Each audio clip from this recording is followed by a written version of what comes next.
Good evening, and welcome to this next in our session of Visionary Conversations for 2012-2013. I'm David Barnard, the President of the University of Manitoba, and your host for this evening. I want to thank the University of Manitoba Alumni Association for its partnership in this and all of our Visionary Conversations, and to acknowledge that we're in Treaty 1 territory on the traditional lands of the Anishinaabe peoples and the homeland of the Métis Nation. University of Manitoba is a special place with remarkable people who dare to defy convention and carve new paths, and these visionary conversations give us an opportunity to share the spirit of our students and faculty and alumni. Tonight, our topic is global pandemic, another Y2K, or future apocalypse. The topic is timely. The recent avian flu outbreak in China, announced by the World Health Organization, has once again brought the topic of pandemic back into the public consciousness.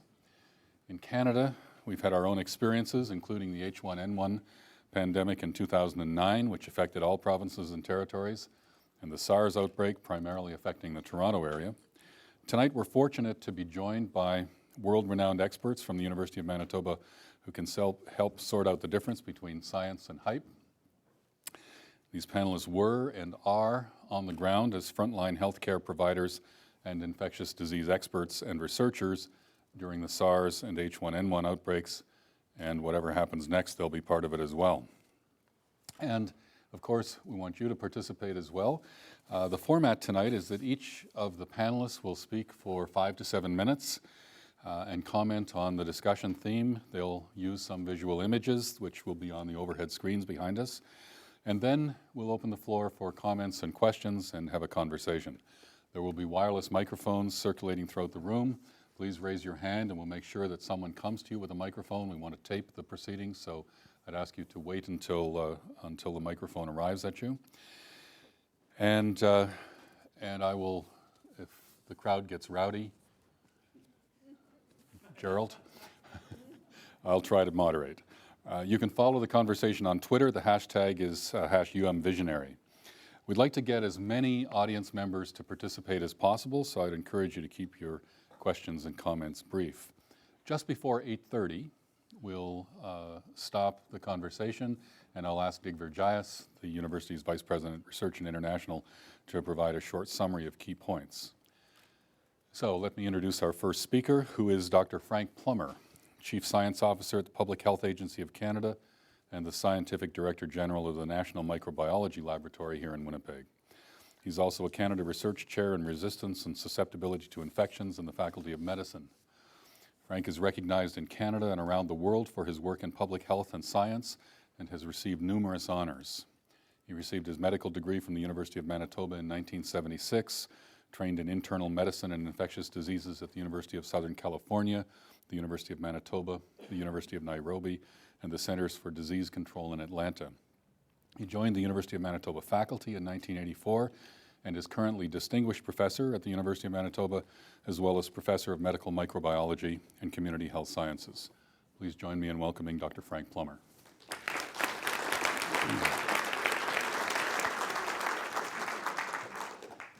Well, good evening, everybody, and thank you for coming. It's a pleasure to be here, and I must say I'm a very proud member of the University of Manitoba faculty. But I have been around, as David mentioned. In terms of the topic of tonight's visionary discussion, I think my position, and I think the right position, is that bad things didn't happen because we were ready. And we had prepared for many, many years for the emergence of an influenza pandemic. There are influenza pandemics approximately every 50 years. Sometimes they're very bad and kill a lot of people, and sometimes they're less bad. I think this one, we averted a catastrophe because we had preparations in place. And the Government of Canada began preparing a long time before. Part of the preparations is building that big, white, beautiful laboratory across the street. But specific funding for pandemic influenza planning began in 1996. these are not the kind of things you do in a week or a month. They take many years. In preparing, we had surveillance systems, we had laboratory capacity, we had built up a scientific reputation in this field, we had stockpiles, we had vaccine contracts in place that allowed us to detect and respond to this outbreak in a very effective way. So this is the H1N1 virus that we cultured, as others did, in 2009. It first came to my attention as, I think it was April 15th, 2009. I was watching a hockey game at home on a Friday evening, and I got an email from a colleague in Mexico, my counterpart in Mexico, asking us if we could give them some help in figuring out the causation of a severe respiratory illness in Mexico City. They couldn't diagnose this. And I called together, I emailed back, yes, that we'd be very happy to help you. And I called in my team the next day to figure out what we're going to do about this. We didn't know it was flu until a little bit later. And so we met the next day, had a conference call with Mexico, and developed a plan to respond to this issue in Mexico. At the same time, we were receiving notification from the US CDC that they'd found a novel influenza virus, the H1N1 virus, in 2 children in the southwest US. So we immediately focused our attention on influenza. About 2 days after, on the Wednesday of that week, which would be the, I don't know, 20th, I guess, we received specimens from Mexico, and within 24 hours we knew that they had the same virus in Mexico that had been detected by the CDC in California. And then about a day later, we got a call from Nova Scotia saying that they had some untypable influenza A isolates, and could they send them to us? And they did. The specimens were escorted by an RCMP officer, or carried by an RCMP officer, because the RCMP don't have the same restrictions on transport of dangerous goods that a normal courier would have. And 24 hours after that, we knew that we had it in Canada. So by the time we knew it was in the US and Mexico, it was already spreading in Canada. It happened very quickly. The initial stages, what we were hearing from Mexico, and I think Dr. Kumar will elaborate on this, was, this is pretty severe. Lots of people very ill in ICUs, people dying. And in the initial stages of this kind of thing, you don't know where you're going, So you need to respond aggressively and quickly. And you can't say, well, it's just another flu. Who cares? People get sick. You don't know where it's going. And that's kind of the situation we're in with China right now. It's been sort of smoldering on for about 3 weeks or so. This H7N9 virus, which has never been a big problem in people before, is causing a trickle of cases a day, but the trickle is increasing. It's 1 case, 2 cases, 3 cases, 15 cases. And there's no clear source of the outbreak. The Chinese have been going and sampling poultry and wild birds and finding a few of these H7N9s, but not very many, and the virus is not identical to what they're seeing in humans. So where's it coming from, and where's it going to go? And so far we have, I think, 16 deaths of 77 cases. That's a pretty high mortality rate for flu. So you have to respond to that kind of situation, I think, aggressively and determinedly. And that's what we're doing, and that's basically a big part of my job, is being ready to react to that kind of thing. So during the H1N1, we activated our operations center. We had probably 50 people in our operations center, not doing laboratory testing, but just doing the communications and logistics. You don't want the lab people who have to do the testing to be booking airline flights and managing shipment of specimens and all of that kind of thing. You get other people to do it. And we've developed a very, I think, strong incident command system, which when something like this happens, and we use it more and more. We've used it, well, in 2009, we used it during the listeria outbreak in 2008, even though there are only 50 cases or something in the country. It just helps us to manage all of the demands that come with the laboratory response to an outbreak, even if it's a small one. Because once again, at the beginning of these kinds of things, you don't know where it's going to go. You don't know if it's going to be 50 cases or if it's going to be 5,000 cases. You have to react as if they're going to be 5,000 cases. And the people that look back and say, well, you overreacted, et cetera, I think don't appreciate that. You can't sort of ignore the issue or minimize it. You have to react, particularly from a government point of view, but I think from all sectors' point of view, as if this is going to be the worst thing ever. And if it's not, well, great. So that's how we're reacting to, that's how we reacted to H1N1, which I think Dr. Anand will convince you that that we didn't overreact, and I think the reason we came through it with as well as we did was because of our healthcare system and our epidemiologic and public health systems, and also that we were able to contribute to the world effort.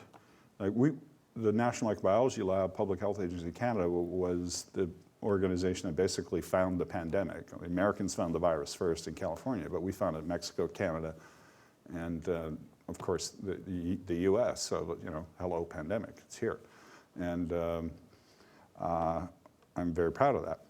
And we were able to provide a lot of help to Mexico in terms of testing specimens. We had the Mexican president's plane flying to Winnipeg, dropping off specimens for testing. And we actually, I think 4 or 5 of our people went back to Mexico on that plane to assist them in setting up high throughput testing capacity. So they had money to buy, you know, genomic sequencers and all that kind of thing, but they didn't have the technical expertise to operate them. And our people went in there in a circumstance where there were officials from the Mexican president's office pounding the desk asking for results, and managed to get the throughput of their influenza testing from 20 specimens a day to 1,000 specimens a day. And we got a lot of recognition from the Mexican president and the Secretary of Health for that. So that's what happened. I don't think on Canada's part or the World Health Organization's part or anybody's part there was an overreaction at all. And I think a crisis was averted because we had prepared and we had a very strong healthcare system. And I'll stop there because I'm going to get a sign in a minute if I don't. Thank you.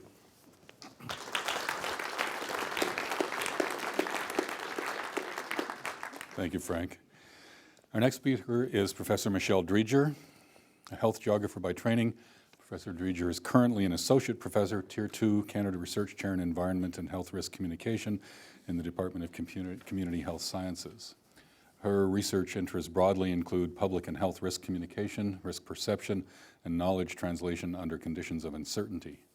Drawing on primarily qualitative methods, Michelle's research focus involves the study of how new and emerging risk controversies develop in science, public, and policy forums.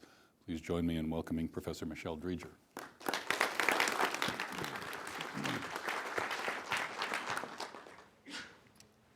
Thank you.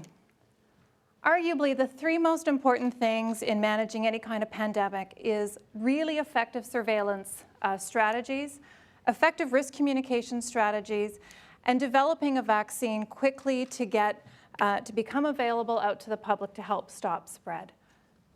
And despite having a publicly available, accessible pandemic H1N1 vaccination program, uptake was less than optimal in Canada. So what I'm going to be contributing to the conversation tonight is some findings from 2 different research studies that I've been doing, in addition to what has been going on from evaluations from different public health agencies and frontline professionals. I'm going to be bringing a lot of the perspectives from members of the general public and what they took away from pandemic H1N1 from Edmonton, Winnipeg, and Toronto, as well as a number of conversations that I held with Manitoba Métis.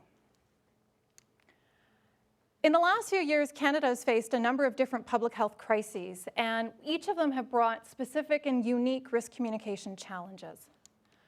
With SARS, and one of the main things that came out of SARS was the creation of the Public Health Agency of Canada, specifically to have a focus from a national perspective to be able to deal with new and emerging threats. And as Frank was mentioning, there's been a lot of planning going on around pandemic preparedness in Canada, certainly alongside with many others within the international community have been preparing for pandemics. And along with a lot of these plans, though, and some of the challenges in trying to prepare for pandemics, is not knowing when they're going to strike, how virulent they're going to be, and what are some of the outcomes that we're going to have to face. And Frank is right in terms of, I think what happened with H1N1 was the system reacted quickly and it reacted well. But what we had happen with H1N1 is that we got a swine flu, which wasn't quite as virulent as kind of the SARS-like event or trying to help envision response strategies to deal with something that could be that infectious and spread so quickly. And this isn't to discount the number of people who died or the many others who became quite sick, and particularly how hard some Manitobans were hit. And in fact, we're going to be hearing from Dr. Kumar and Embree about some of their quick clinical judgments in terms of trying to manage a lot of the patients that came in within Winnipeg.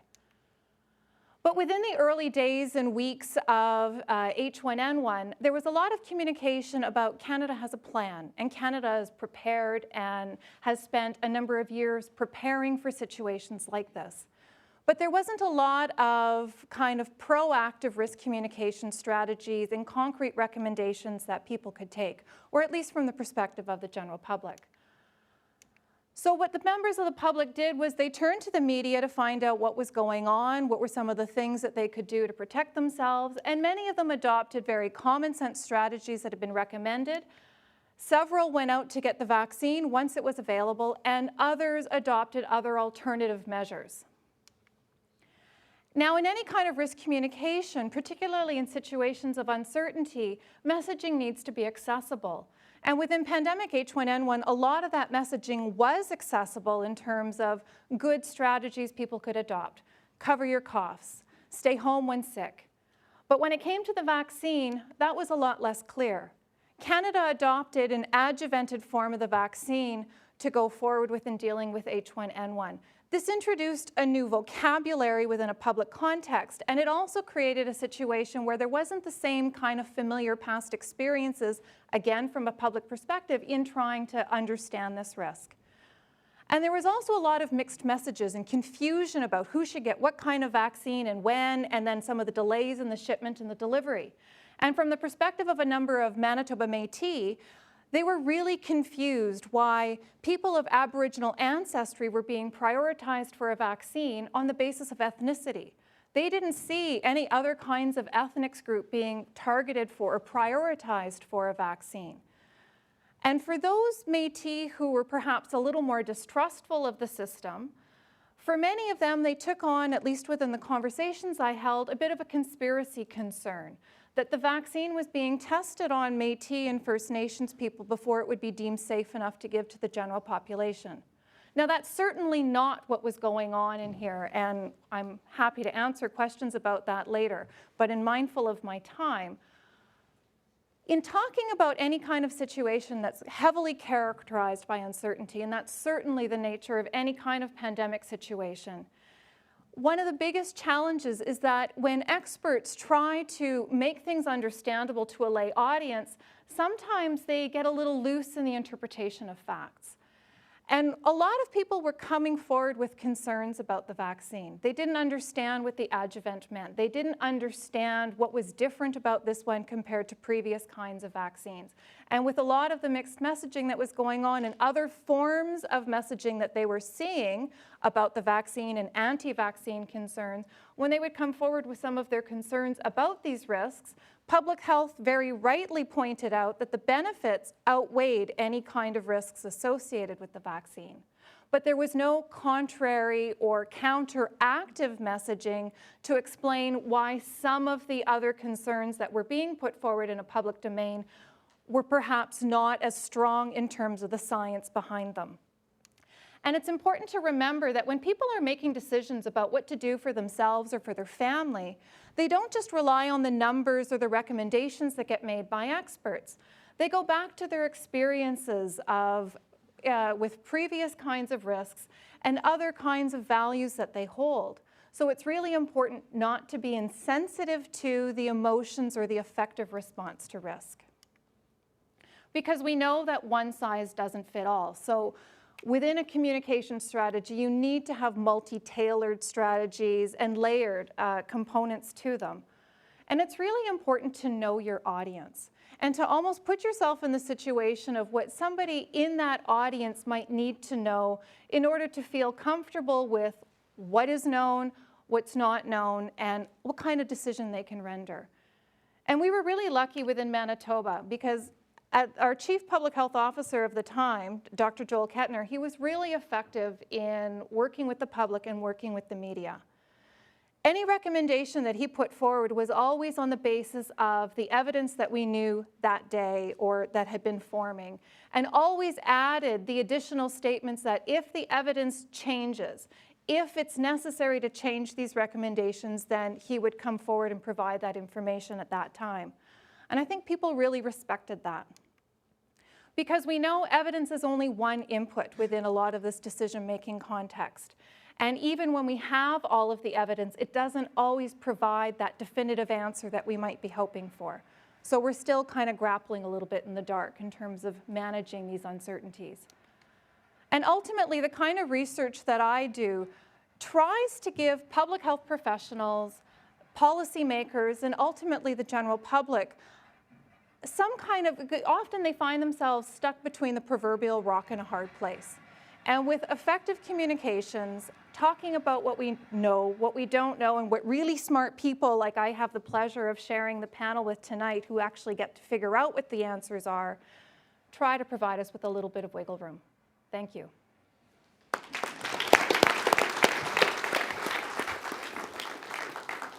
Thank you. Our next speaker is Dr. Anand Kumar, who's an associate professor of medicine, critical care medicine and infectious diseases, medical microbiology and pharmacology therapeutics at the University of Manitoba, and an attending physician at the Health Sciences Center in St. Boniface Hospital.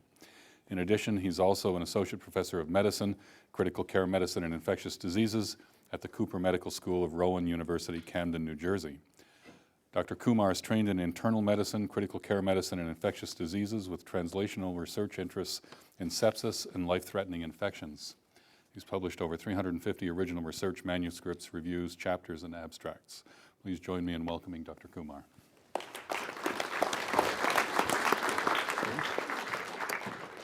Thank you. It's a great pleasure to be here. Thank you to Dr. Bernard and to the University of Manitoba for this opportunity. I'm going to use some figures to kind of help me out on here. It helps me keep on track. This is a really interesting figure of the order in the city of Winnipeg in 1918. Really, when it comes to pandemics, 1918 is kind of it's the touchstone because that's what everybody compares to. And as you can see here, they're shutting down all churches, schools, any public gatherings. And you know, when pandemics get bad enough, you'll see that kind of thing. This is another picture of what was going on then. You sometimes see pictures, I think, from Japan where they wear these masks, but in fact, everybody in Winnipeg at the time was wearing masks for several months when the epidemic was raging. This is, you know, in terms of words, probably one of the best descriptions that I've read. Again, this is from 1918. This was a letter from a base physician at a camp in Massachusetts, a military camp. The epidemic started about 4 weeks ago and has developed so rapidly. They developed the most viscous type of pneumonia that has ever been seen. 2 hours after admission, they have the mahogany spots over their cheekbones, and a few hours later, you can begin to see the cyanosis extending from their ears and spreading all over the face. Only a matter of a few hours then until death comes, and it's simply a struggle for air until they suffocate. One can stand to see it, 1, 2, or 20 men die, but to see these poor devils dropping like flies. There were communities in northern Manitoba, some of the smaller communities there that were wiped out virtually to the last person. It was that severe. This is a photograph of one of the Army bases in Winnipeg, completely filled. All sorts of public facilities were converted basically to hospitals.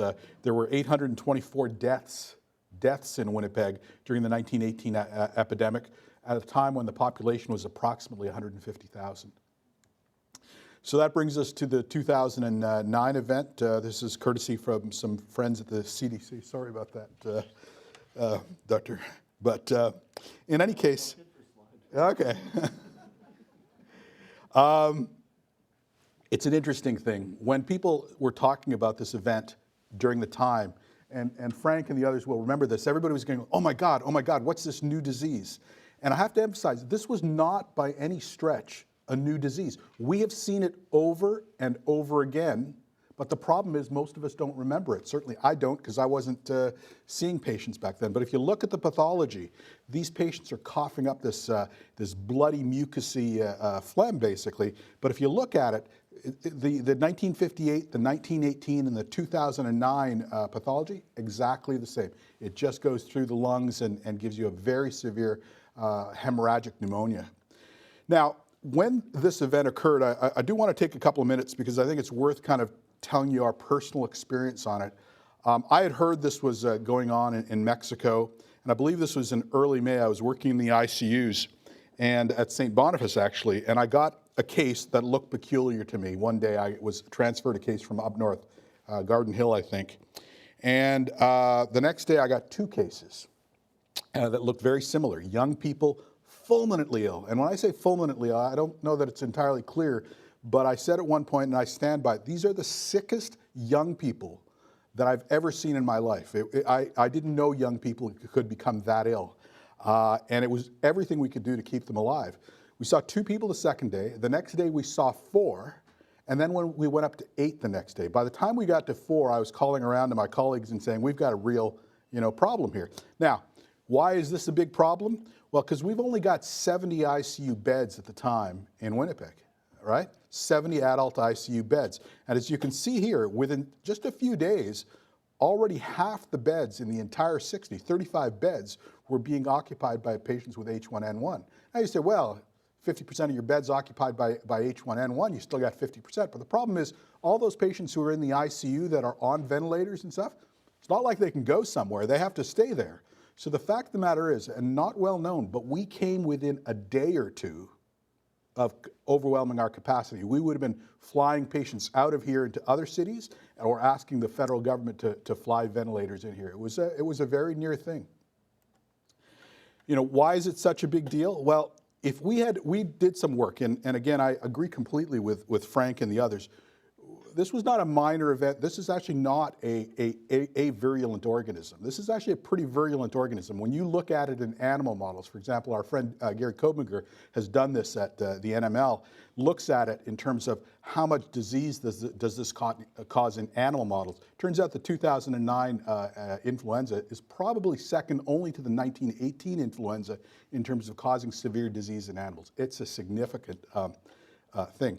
We projected based on the initial wave, because we got hit with an initial wave in April, May kind of thing, and then it settled down. But we projected based on that we might see, assuming no intervention, as many as 21,000 hospitalizations, 5,000 ICU cases, and 750 deaths. And that's assuming no resource limitation. But here's the thing. There are only about 2,500 ICU beds in Canada, right? So any of those that you exceeded the ICU bed capacity, they were going to be triaged and they were going to die. So we actually, this whole section here, we published this in a paper, this whole section here, these would have all been deaths, basically, had it gone on. Now, in fact, what happened is this. We did have that initial wave that was focused almost exclusively in Manitoba, and then we expected in the fall to see a much larger wave. That's been the typical pattern for major influenza pandemics. And in fact, we did see the big fall wave. The big fall wave nationally was at least 4 or 5 times larger than the initial wave that we saw primarily focused in Manitoba. When you look at what happened during that time, it's really interesting. In the first wave, we saw about 1,000 confirmed cases. Approximately 20% of them, 200, were hospitalized. We had 56 ICU admissions, and we had 7 deaths.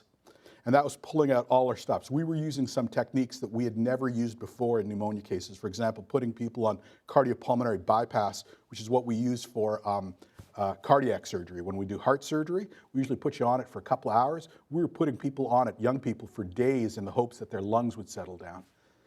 Anyway, in the second wave, again in Manitoba, we had at least twice as many confirmed cases, but we only had 50 hospitalizations. So now we're talking, 1/4 of the hospitalizations, 16 ICU admissions, 1/4 of that, and only 2 deaths, so 1/4 of the number of deaths. And that's with at least twice as many cases, if not more than that. What's the difference? The difference dominantly was we were prepared. This wave allowed us in some ways to prepare for the next. Now, I know that Frank said that we were well prepared on a national level. That's absolutely true. But until you actually experience the event, you don't know what you need to prepare for. And there were a lot of interesting rules that had been developed for dealing with influenza that had no impact, no reality to the real world. There were all sorts of things that we were potentially short on. Sedating agents, antivirals, ventilators, and never mind ventilators. Nobody had really thought or given a lot of thought to the idea that it's not just ventilators, it's ICU nurses who can handle ventilators. In fact, we found our choke point was simply the manpower in terms of people who had hands-on experience with dealing with ventilators. So it was an incredible learning experience, also in terms of therapy. We had been told, for example, that if you don't get to treating H1N1 within the first 48 hours, there's no point in treating it with antivirals. We found that was completely wrong. We were told that you only need 5 days treatment. We found out with severely ill cases, you got to go a lot longer than that. So we were constantly learning new things. I do want to just show you this last thing. What's to come? Well, you can trace pandemics of this sort, influenza pandemics, back at least a couple of 100 years. And as you can see, the interval of time between them is generally between about 10 and about 40 years. So about every 10 to 40 years, you get a new pandemic. So I doubt we're going to get one this year. I hope not, but it's certainly possible. And I think we need to be ready for it. The thing that I want to really emphasize again, though, is that I've read a lot in the literature, in the popular literature, that, oh, what was the big deal? This was, such a minor event. It was hyped up. The drug companies were doing this and that kind of thing. Take it from somebody who was there. We dodged a bullet. We really did. I think the reason that we had as low mortality as we did, and we didn't see as many deaths as we might have projected, is simply because we did all the right things. It's a really interesting thing to me that the only time that people are going to say, oh, that was really bad, is if we completely bugger it up, basically, right? If we completely do the wrong things, then we're going to have a national commission, and they're going to say, what did we do wrong? But if we do all the right things, which I think we did, then you're going to get exactly the response that we got, and that is, hey, what's the big deal? Well, again, take it from me. I think it would have been a very big deal if we'd have done the wrong things. Thank you.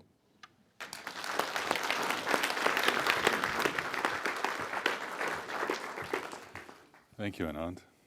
And finally, our fourth speaker is Dr. Joanne Embree, who is head of the Department of Medical Microbiology, as well as a specialist in pediatric infectious diseases and a professor in the Department of Pediatrics and Child Health.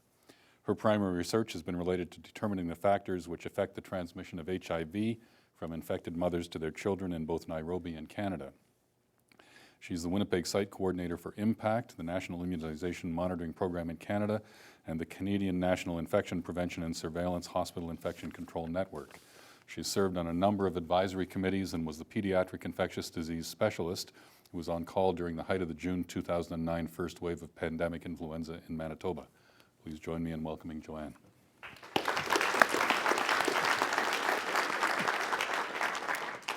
Okay, last but not least. The nice thing about going last is that you don't actually have to say your entire talk because you know most other people did that. I agree totally with Frank and totally with Anand that H1N1 was a way worse virus and a way worse disease than people thought. And the reason that the general public and everybody thinks it was a non-issue was because of all the work that everybody did and the successful work that people did. Joel is here and on the coffee before I came down. I reminded him that 10 years ago, he and I spent a great deal of time at about this time on teleconferences with SARS. And it was roughly 10 years ago that I went off to Toronto because my friend Alison McGeer had been infected with SARS, and unfortunately, she had, basically speaking, contaminated most of the infectious disease specialists in Toronto. And Andy, who was left holding the bag, got all his friends together, and we were part of a network, which we're still a network, monitoring for infection control, and we all rotated through Toronto to help them out. And I bring that up for one thing, in two things actually, because SARS really defined the fact that we needed to take pandemic flu seriously. And the other thing is SARS is the tale of two cities. Vancouver actually had way more importations of SARS than did Toronto. But the BC Public Health Group had received a notice about the fact that there was H5N1 influenza and that they needed to be on the alert for that in case people were coming from China to Vancouver, it being the first port of call. And so they sent out an alert. Their major hospitals took that seriously. The infection control practitioner in Vancouver, basically speaking, sent out the notice to her staff to say, be careful, this is coming. And so that when a guy got off the plane who was sick from Hong Kong, he got caught up on the H1N1 alert and got put on precautions when he came through the door. Turned out he had SARS. Turned out those precautions were perfect for SARS. In Toronto, the public health is very diffuse. They didn't send out a message to that effect. And they also weren't the first port of call for, well, they actually are. There's a flight that goes from Hong Kong to Toronto. But be that as it may, the doctors did not get a warning about H5N1. The first patient that came from Hong Kong to Toronto never sought medical care in a hospital. She died at home with her own doctor looking after her. Her son came into hospital, and the connection that his mother had died of a pneumonia type of illness wasn't actually really appreciated and the significance of it. And through that, the doctors, nurses, healthcare professionals in Toronto got exposed to SARS, and it got away from them before they even had a chance to contain it. And so it's a horrible story, particularly for those in medical care, because we lost a lot of colleagues who died, because the people who died from SARS, the people who got SARS, were the nurses, the doctors, the technicians in Toronto, and very few people that were in the general public. So they took the hit for that. We learned from that, and what we learned is we need to be forewarned. We need the Public Health Agency to do what it does. Thank God Frank, when he got the call to go and help Mexico, did what he did, because that meant we were prepared when H1N1 came. We had a diagnostic test. We argued a lot about, did we need to do N95 masks or regular masks? I think Joel and I had to been on several teleconferences with BC on that for H1N1, but this time, 4 years ago, we were starting that too. And as a result of that, we were in a much better position when we started to get cases. Now, admittedly, they came at us from the north, not from Mexico, so it did catch us a little bit by surprise. The week I started off on the clinical service, I'd heard there were a couple of cases. CADM was going to be starting up its testing on Monday. This was a Thursday. Thursday night, I got notice that there was a girl that was going to the ICU. Friday morning, I got in, and I will agree with Anand, I have never seen a young person that sick that badly. They were already working on changing how they were going to do the ventilation for her, and she survived. That day, we got 3 or 4 cases coming down from the north of kids who were really sick. Saturday, the next day, we got more cases, talked to the pharmacist, and went, we got to treat them. At that point, Nan made the comment that the studies out there that had shown that if you have influenza and you use oseltamivir, if you don't treat in the first 2 days, you don't make much of a difference. You got a 5-day illness, so if you treat halfway through the illness, makes a certain amount of sense, it's not gonna make a lot of difference. And so there wasn't data about what to do with people who were severe pneumonia. I had, in one way, a better shot at it than Anand did, partly because I'm IT and I was allowed to prescribe it. And so we started the kids on Saturday that came in with pneumonia with oseltamivir. And by Monday, we knew it was working. And so by Monday, we basically speaking started the protocol that every child coming in with pneumonia had to get started on oseltamivir. Well, it works out that that was a really good thing we did because we were getting 14, 15 cases a day. Our hospital has 100 beds. We were by Wednesday, which is 1 week into it, at 66% full. We had every bed full. The kids we gave oseltamivir to got out of hospital on average in 4.5 days. The kids we didn't move that fast on because we had some cases that we didn't know about were in hospital on average 14 days. We would not have been able to manage that epidemic in the children's hospital had we not used oseltamivir. And I'm very pleased. We didn't have kids die. We managed to get children come down from the north severely ill. It's a very stressful thing for parents because when a child who's gasping for breath leaves a northern community and flies down, a lot of times they don't come back. We sent every kid back. So they were all going home. You saw them on the press with their masks, not necessarily on right, but carrying their oseltamivir to go back. And we learned a lot in that first epidemic, and so that we were able to be prepared for the second one. And I will admit, we used oseltamivir like water in the second epidemic, the goal being to keep kids from getting into hospital. Second goal, keep kids from having to go to the ICU. Our ICU was full for a long time. So that's what we did then. And what we've been doing since then is keeping an eye on things. I am very glad that with the coronavirus that is going on in Saudi Arabia that we get regular updates. I'm very glad that every day I get an update from the Public Health Agency about what's going on in China. I'm glad that I can tell the people that I work with, because I do infection control and in the hospital, that we can keep our healthcare workers warned about what's coming at them. We will have the precautions in place. They've made it through SARS, they've made it through H1, they know what to do. They're going to be calm if we get it, and we will deal with it. And so I will finish up by making the statement. I'm extremely glad that Frank is the Director General of the Public Health Agency's National Lab here.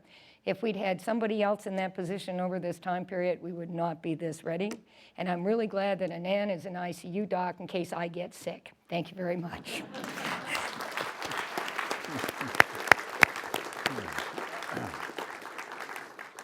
Thank you, Joanne. Folks, we're here to have a conversation, so if you have comments or questions, please raise your hand and someone will bring a microphone to you. We've clearly got lots of experience and expertise here on the panel, so who would like to begin? Here, Chris?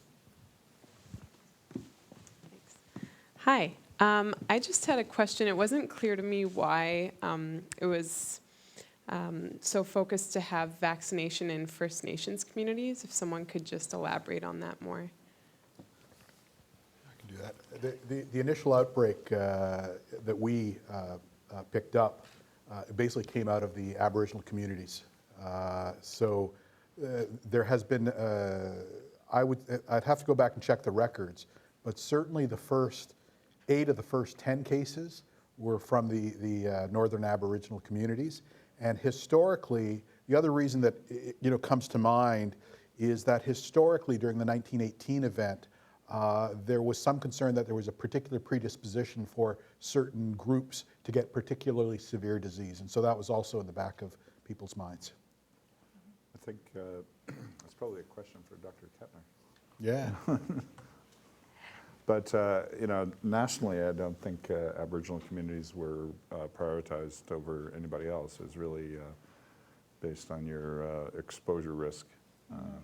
And I mean, in Manitoba, part of the response and part of the reasons for doing that was that there was a number of unique responses within Manitoba. There was the tripartite table, which included leadership from Aboriginal self-government organizations. So it had the Assembly of Manitoba Chiefs, and it had the Manitoba Métis Federation at the table, alongside provincial and federal representation to try to decide what would be some of the best strategies to do. And there was also the equity table within a lot of the strategic kind of responses towards H1N1 within Manitoba. And recognizing that a number of First Nations and Métis people tend to have a lower socioeconomic status and tend to experience, because of social determinants of health, so other reasons that contribute to perhaps poor health outcomes. That was one of the rationalizations behind making First Nations and Métis people prioritized within the first wave, so to at least make sure that access wasn't a barrier. The challenge and the problem with putting it in those terms, though, is that it didn't necessarily convey the right end message. And even from people who were really actively, like within those First Nations and Métis leadership positions, who were contributing to those tables and trying to make sure that vaccine was going to be available to First Nations and Métis people in Manitoba within that first priority group, they too, in hindsight, could say, you know, we thought we had done a really good job with the communication. We thought we had really conveyed the motivations. But when you think about the listening within the media in terms of, there was the hockey player that died, which created kind of a surge on the supply within Ontario, so a healthy boy. You had the kind of the accelerated safety protocols, not that it was unsafe, it had gone through the testing, but it was not the same kinds of protocols that have been typically followed. So when you combine all of that with a colonial history of, you know, First Nations and Métis have never been put first in line to receive anything good before. So the distrust based on past experiences is a natural kind of, you can sympathize why they might have had that perspective. We have Joel Kettner, a member of our faculty, who had the responsible role at the time. Joel? Well, I don't usually like to get up and ask questions, but since my name has been used so often, I feel obliged to under these circumstances. Excuse me. When did that start? So I'm Joel Kettner with a beard, in case you didn't recognize me, denoting my academic role here, no longer the provincial spokesperson for public health. Well, I'm going to say you people are... Beards? Pardon me? What's wrong with beards?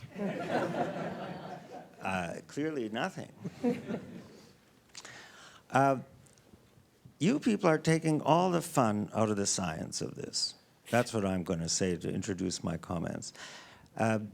There's a lot of very important unanswered questions here, in my view. We can look backwards and ask, did we do a great job or did we do a poor job? Or would this have been a disaster that we averted because of the great ways we prepared for it and acted? I think the jury's still out on a lot of this. In fact, if you look at what's happened in the last couple of years, there are still large processes to try to analyze how much the antiviral drugs worked, if at all. How big a role did vaccine play in changing the mortality? I mean, in Manitoba, only 1/3 of Manitobans got vaccinated, and most of them too late in the epidemic curves to alter a large part of the anticipated mortality.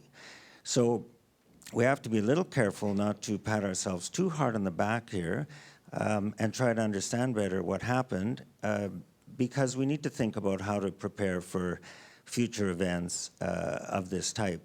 And in that respect, I'm going to say one thing that we weren't prepared for, and I still think we need to do work on, is a very accurate way to measure health outcomes in our province and in our country. Our methods are still very rudimentary. We don't really know how to count influenza cases because we were only counting laboratory confirmed cases, which is probably an underestimate.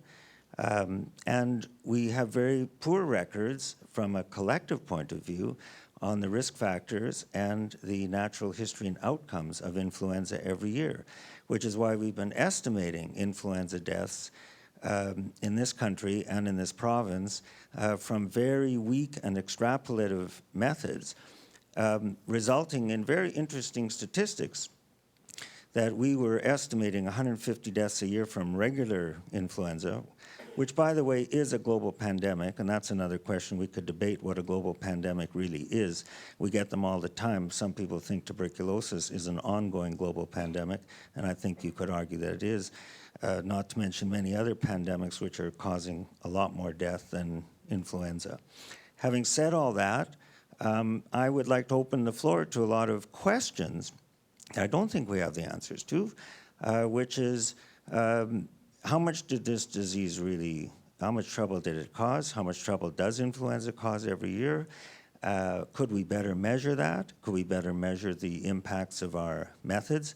I will say one thing, my reputation was saved by the intensive care units. I think that, that the remarkable work that was done to reduce the rate of death in people who otherwise would have died is unquestionable. But I'm not as confident that our public health measures had as big an impact as some people think they did. Does anyone want to respond to that? Well, Frank? I went to medical school with Joel, and I've been arguing with him since 1972. I think. Is that not right? I think, you know, the kudos to the ICU here and in, across Canada, and, you know, that basically all of those people would have died if it wasn't for their heroic efforts. I think the antiviral drugs had an important role in that.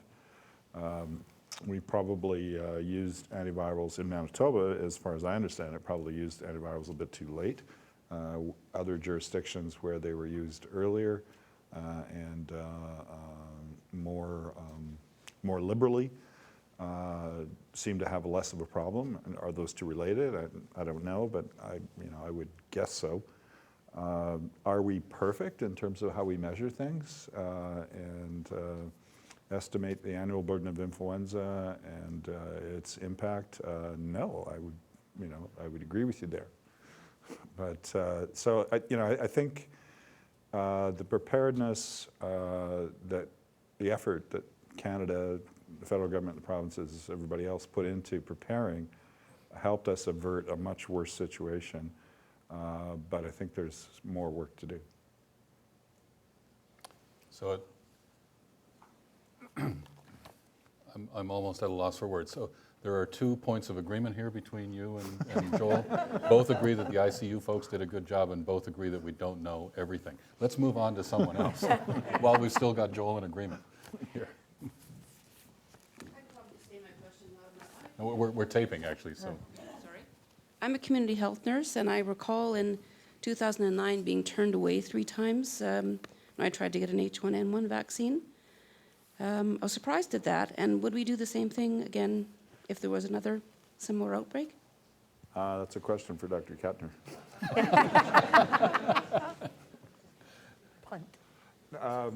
The priority lists for vaccination were determined by the provinces, and there were guidelines at the national level that were generated collectively, but each province decided who was going to get vaccinated first. And I don't know all the factors that went into those decisions, and that's why I refer the question to Dr. Kettner. It seems counterintuitive not to have frontline people vaccinated. I think that speaking on behalf of the provinces who made these decisions, I think they tried to factor into the priority list those that they felt were most at risk. Ask Dr. Kettner. I can make a comment from the Children's Hospital because we had the priority list for the patients.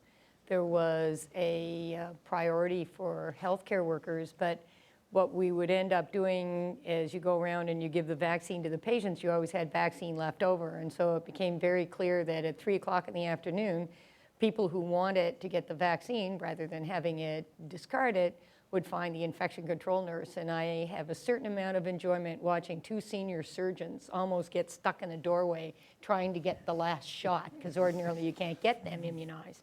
And so we got, because what happens, of course, if you're a nurse working in this, you're working shift work, the clinic may not be when you can get there, and you have to get out at other times. So I think that there's no way of getting around the fact that the next time that we're in this situation, we need to have that in mind, and have the fact that you do have the rotating vaccines for the healthcare worker.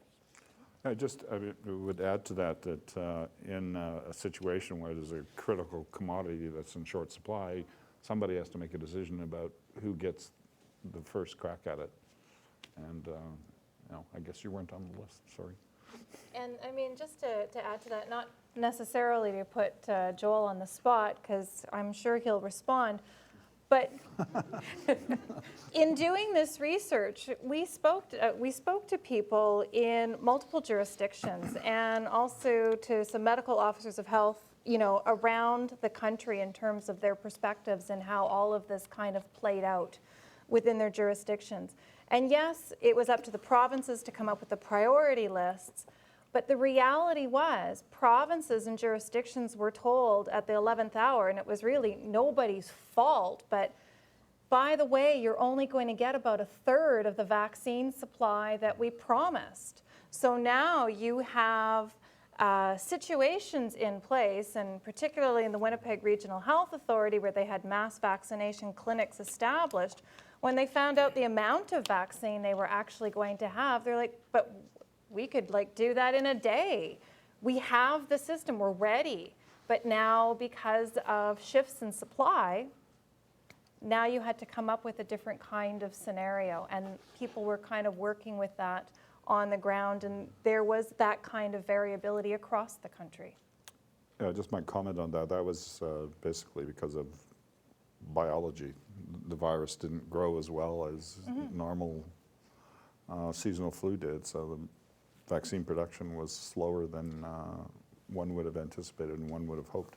By the way, Frank, if we'd have not been using adjuvant vaccine, what would the supply have been then? Oh, it would have been a lot smaller. Yeah, the adjuvant stretched it quite a bit.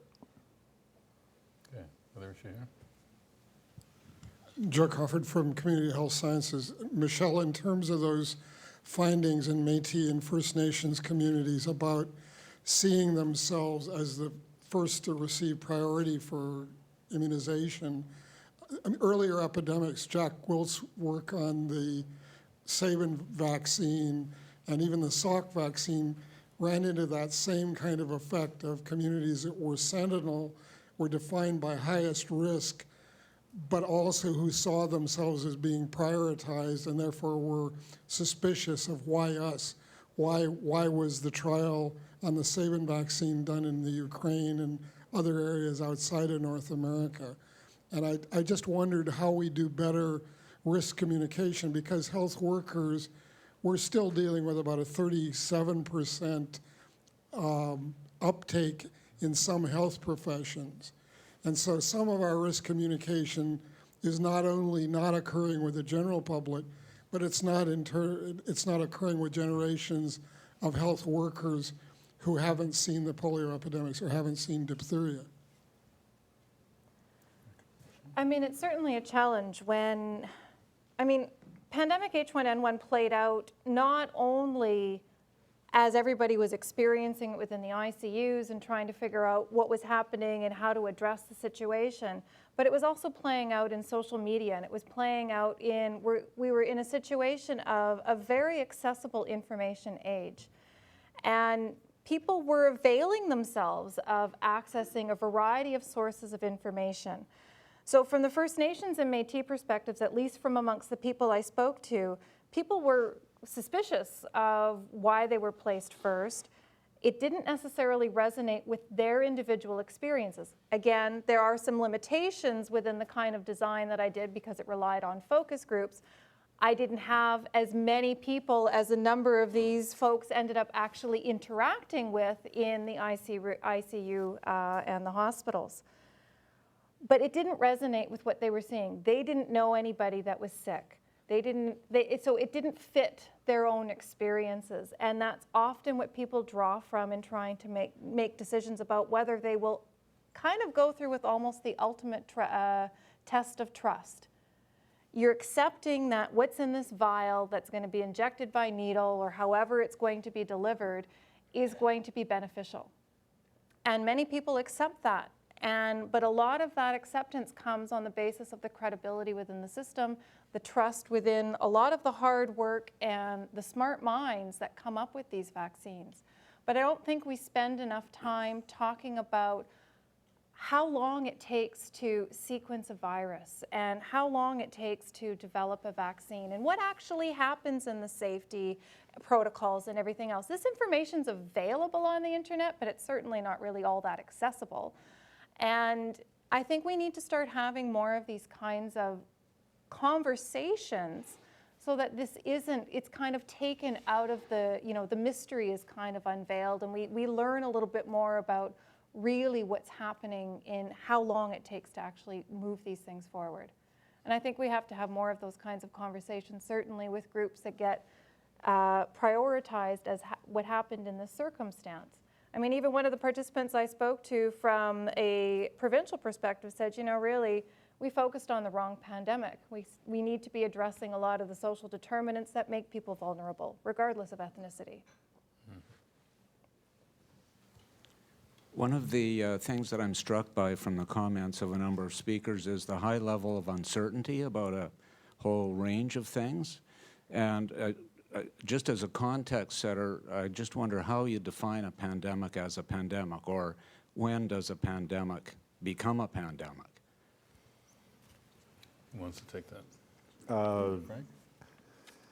The word pandemic is kind of misconstrued in a formal epidemiologic sense. A pandemic is, a global epidemic that's occurring in multiple countries.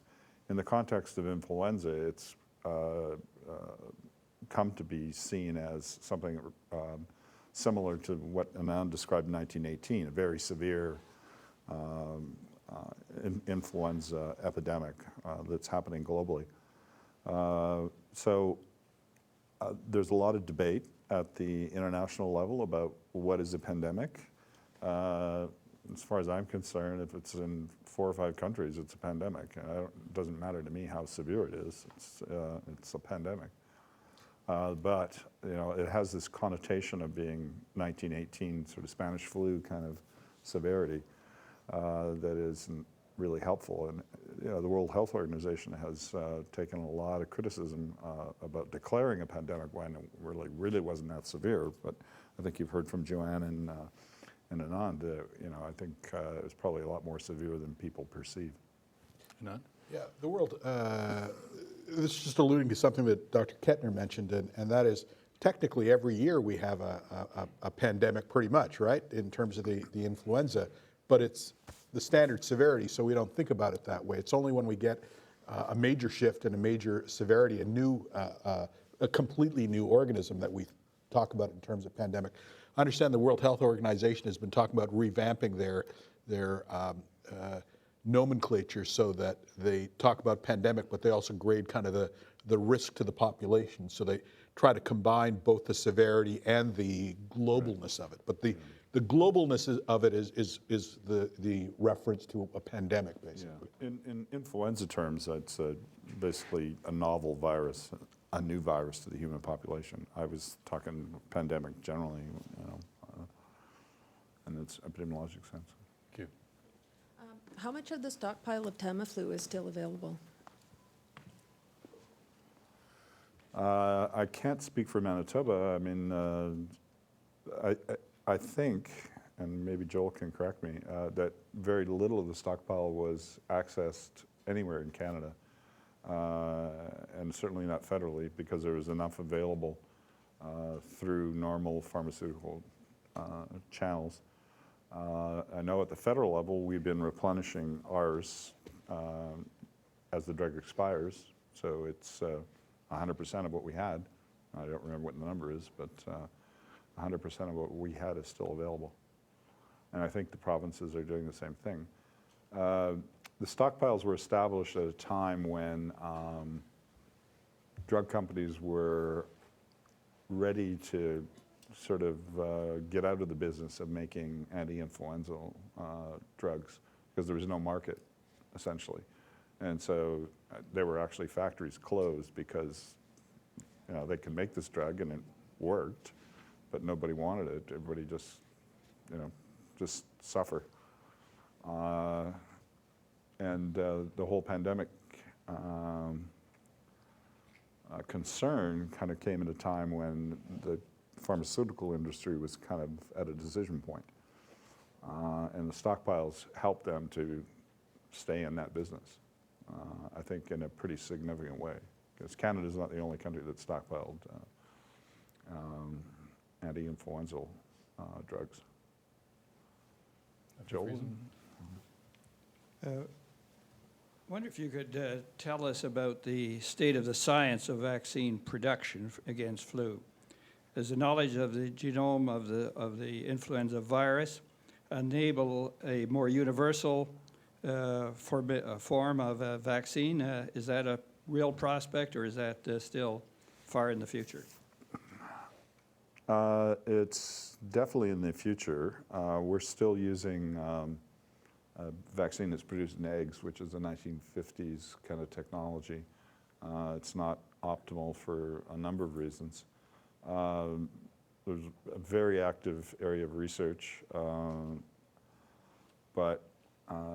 there is hope that we can get a universal influenza vaccine, and some of my scientists are working on that using platforms, vaccine delivery platforms that have been used for other viruses. We're not there yet, and the path to vaccine development from research to putting in people's arms is pretty long and pretty expensive. And if we had one today, it would be, in the absence of an emergency, it'd be at least 5 years, and if no emergency, probably 10 before we would be able to use it widely in the public. My name is Ed Benjamin. My question is there a plan in place if you good people fail? In other words, if there is a global pandemic which is not controllable. It wouldn't be the first time in human history that sort of thing happened. Is there a plan in place to manage the social and economic consequences of that sort of a situation so that we get through it as well as possible under that sort of a circumstance? Well, I'm not hugely involved in this, but the pandemic planning at the national level, led by the federal government, is based on a moderate scenario. It's not based on a catastrophic scenario. I think it's going to be up to people like Joanne and Anand to deal with the catastrophe if it happens.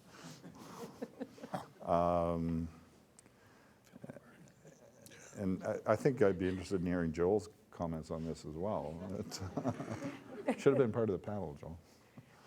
But the planning is based around a moderate pandemic scenario. It's not based on a 1918 scenario. But it stood us pretty well through the 2009 pandemic, which, if we didn't have those things in place, I'm convinced it would have been a lot worse. Now, whether there would have been huge societal disruption and school closures and closing churches and things like that, if we hadn't had those measures in place, I'm not sure. Some of those things happened in Mexico. They basically shut Mexico City down for a few days. And I guess that's what you have to do if it gets really bad, because at the beginning of any of these things, as I said before, you don't know where it's going, how bad it's going to be. And what you see first is the worst part of it. And you see the most severe cases. So the impression that leaves you is this is going to be a disaster. But then you begin to learn more, and you learn more, and it's not as bad as it seems. And, I think we'd probably have to react something like Mexico reacted. Yeah, I suspect you're right. I don't know that there is any way to plan for that disruptive an event. I mean, basically, it's one of those situations where they describe in wartime, as soon as the battle begins, all the battle plans get thrown out because you get thrown stuff that you're not expecting. We even saw a certain amount of that. I mean, we were basically having to make certain big decisions on the fly because you just can't anticipate all the things that happen. No, it's one of the things the military says. It's not the actual plan, it's the planning that is the useful part of it. It's the relationships that get formed, and it's knowing and developing a level of trust in your counterparts in other locations to be able to give you the answers and to help you sort through this strange situation that you're faced with at that moment. I have to say I'm a strong supporter of the scientific method. I'm not one of these people who looks on the internet and decides not to take the vaccines that are offered in the beginning of the flu season. So I'm not one of those people. But here I am coming to this event, and with that in mind, I'm a little confused now about the value of taking a vaccine, judging by the fact, if I heard it correctly, that only 35% of the population took it up. I was one of those percentage points. Yet the other, doing the math, 65% didn't and survived. Just exactly how successful is the vaccine?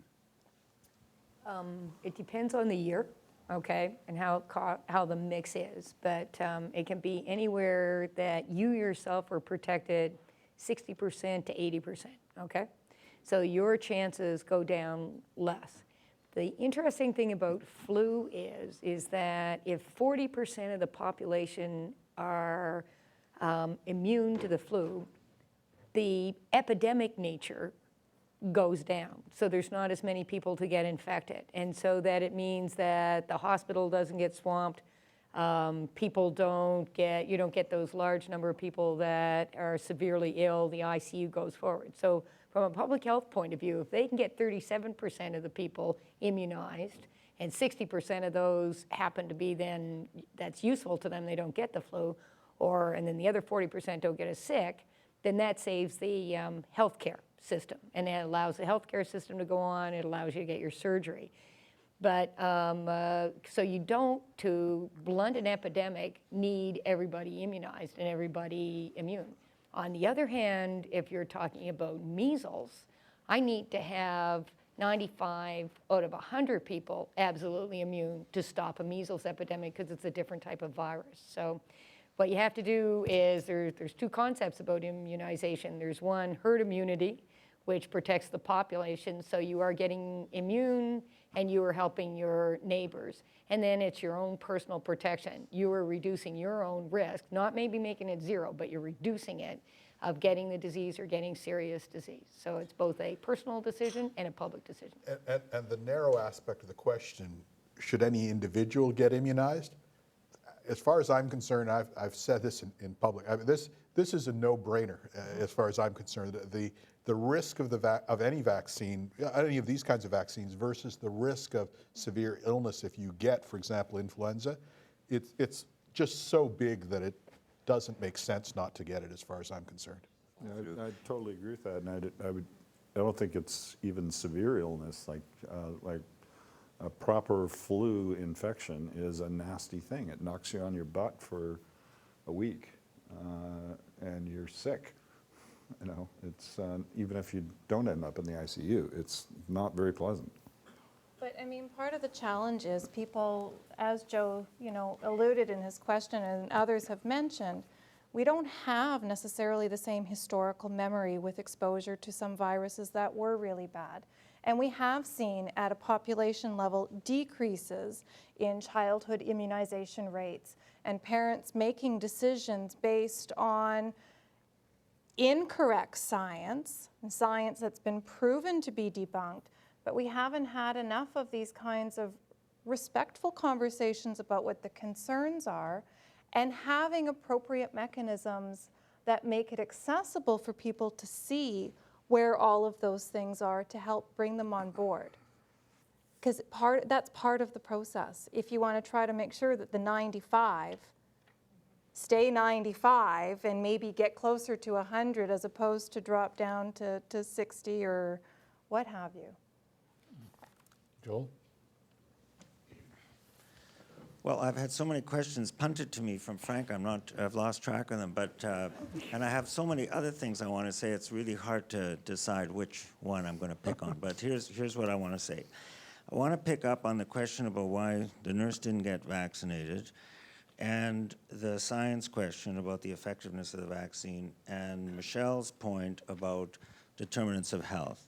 Because I think that the short answer to the question is that we prioritize others before healthcare workers because the strategy for using the vaccine was not to achieve the herd immunity that Joanne was talking about for measles. It was personal protection. And we didn't have enough evidence or enough vaccine to think that we could reduce the spread of influenza either in hospitals or in the community by using it. So we targeted to those who were most likely to have severe illness and have severe consequences and get into, Dr. Kumar's intensive care unit. That's who we wanted to keep out. As it turned out, most healthcare workers are not only quite healthy, but they're the ones who are most able to recognize symptoms early and get appropriate treatment. And that's where the linkage comes back to Michelle's question. Many of the patients who turned up in the ICU were people who had not presented to a healthcare worker for several days, partly because of their living conditions, partly because of their knowledge and ability to access care, partly because of the availability of primary care in rural, northern, and remote places. It's complex, but the bottom line was we saw very early a very high disproportionate representation in the ICU of Aboriginal people, people with other comorbid conditions, which isn't to say that there weren't some cases of previously healthy people in middle-class socioeconomic areas that got sick also. But those are anecdotes. The overall pattern was pretty clear, as it is always, almost always clear with most infectious diseases. So that's where what my concern is about some of the hype, if people are worried about hype being here, and I don't think this was a matter of hype, is that we have to also make sure we balance our concern about these bugs with our concern about the host agent, which is the human being and the human society. Because there's very few, if any, bugs that do not take their toll differentially. And that's by country and within countries. So we can think about the importance of these viruses, but if we don't pay attention to who's really at risk for being exposed, for getting sick, for not getting care quickly enough, then we will not prioritize our care and we will not solve the underlying problems that will continue. So the last point is that it is very interesting what the science is now showing as we stand back from all the excitement of the last pandemic, or at least the last influenza pandemic, that both collective information that, imperfect as it is for the antiviral drugs, collective information, imperfect as it is for the vaccine, very reputable, sophisticated organizations that do systematic reviews and overviews have brought forward a belief right now that we are unsure of the effectiveness of the vaccine or the antiviral in a significant way. This is a question on the table in the scientific community in the world today. And we need to take it seriously. We need to be open-minded about it. We should not be defensive just because our governments purchase them, distribute them, and use them. We need to understand just how effective these things are and make policies that are reasonable and based on science. Joel, can I address one aspect of that? I think those of us kind of on the clinical front line and those who are looking at it from a greater distance kind of see things a little bit differently on, for example, the antiviral question. I certainly can appreciate that when you do some of these large studies and you say, okay, you look at a bunch of large population of people who have influenza and how much did the antiviral or the vaccine kind of protect them. I think it's very reasonable to look at that and say, well, if there's not much of a risk of dying kind of thing, it's not like it's going to change your mortality in the two groups. But what I can tell you as a clinician at the bedside, the degree of illness and the degree of progression of illness that we saw at the bedside and before and after we started using antivirals, it was night and day. And I certainly think in the literature that we have looking at the subgroup of people who are critically ill, the literature supports that, but even more so, for somebody to tell me, that there are questions about it, I appreciate what you're saying, but I would tell you from my point of view, it's like somebody, looking to me and saying, well, I'm not entirely sure that the sky is scientifically blue, right? It was just such an obvious kind of effect that I don't see it as being a question in my narrow area kind of thing. I don't know what Joanne's feeling is. Yeah, well, I mean, the major thing people do is they talk about the Cochrane reviews where you have to have a clinical controlled trial and it's appropriately designed and it's got enough people in it for them to say the evidence is valuable. And so hence, every time they do that, what you get is there's not an evidence to show that this works. So the argument back on, there's no clinical control trial that says that if you put on a parachute, it's going to save your life. It's going to be a little difficult to run that. Stepping out of a plane going, rats, I'm in the control group. It's going to be a bit of a problem. Unless, of course, you've got the option to get out of it and you got a real parachute with you. So then you have the intent to treat. Okay, the people that didn't get the parachute intent to treat, they all lived because they pulled the other chute. On the other hand, they did actually all withdraw from the study. So you're going to have 100% in the study group that got the parachute and everyone in the control group that withdrew. So that would be the only way to be able to do that study. And I bring that up because at this point, there's no way in God's green earth any of us are not going to treat somebody with severe influenza with oseltamivir to go on a case control trial. We've already done it. Yeah, I guess further to that point, I mean, I would challenge Joel to design the study that you're going to do to test the efficacy of oseltamivir in the middle of a pandemic. I don't think it's possible. Folks, we'll take one last question at the top. Yeah, I know Dr. Bernard likes to be a stickler to finish on time, so this can be a rhetorical question. I'm hoping that when we're here 10, 20, 50 years from now, that we've seen that there's been leadership at the political level, even with the budget constraints, that industry and the medical community are going to be exploring new tools and techniques that are coming out of the lessons learned from these pandemics, whether that's gene therapy, nanotechnology, voodoo for that matter. I'm hoping that there's some leadership in that regard.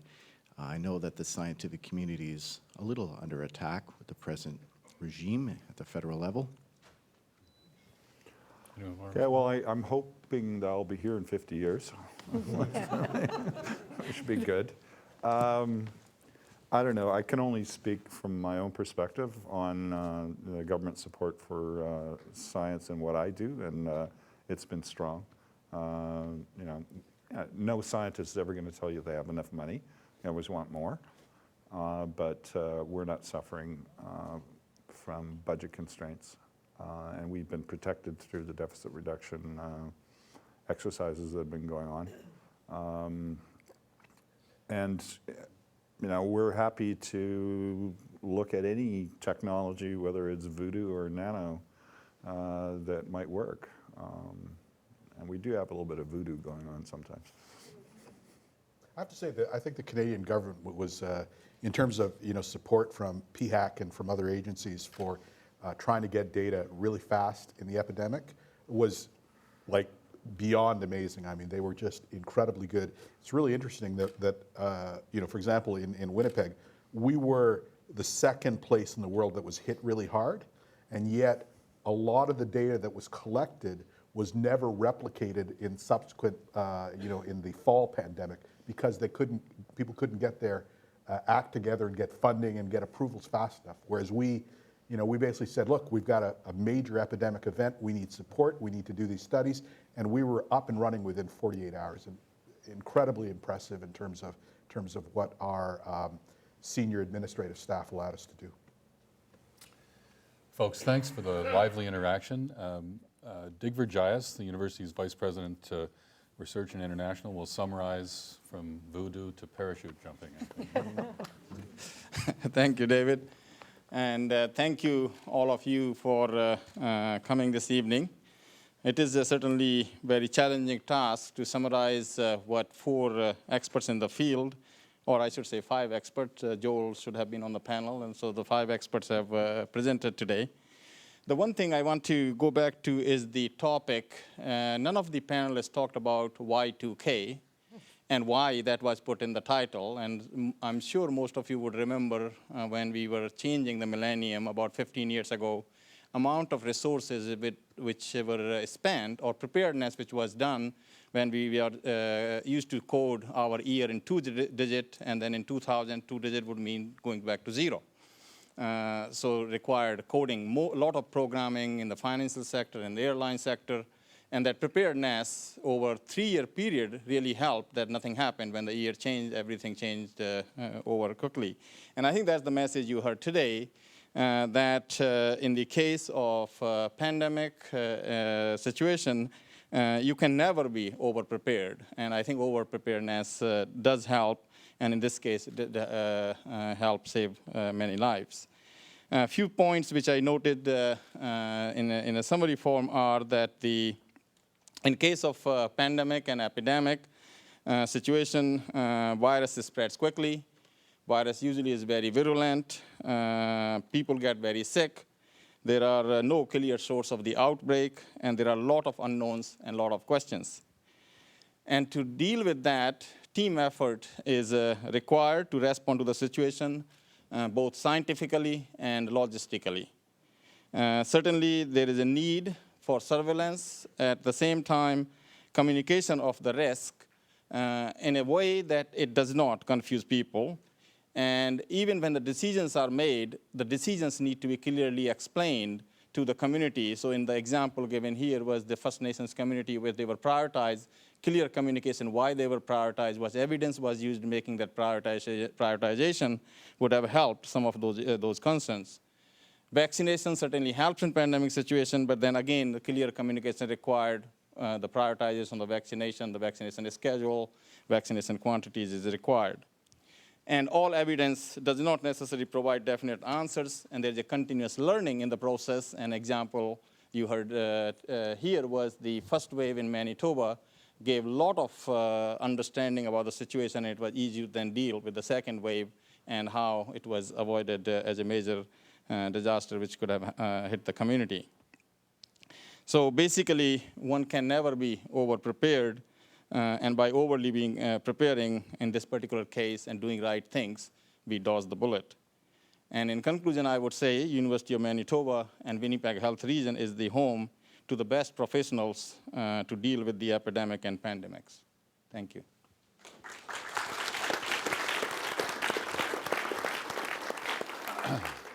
Yes, we're certainly privileged to be in this community with the quality of care that we have here, and privileged at the University of Manitoba to have these folks among our faculty.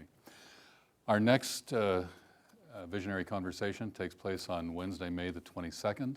It will be in the Robert Schultz Theatre on the main campus in Fort Garry of the University of Manitoba. Same time, 6:30 for a light reception, and then the panel at 7 o'clock. And the topic is education, the good, the bad, the solutions. So we look forward to seeing you then. Thanks for being here tonight.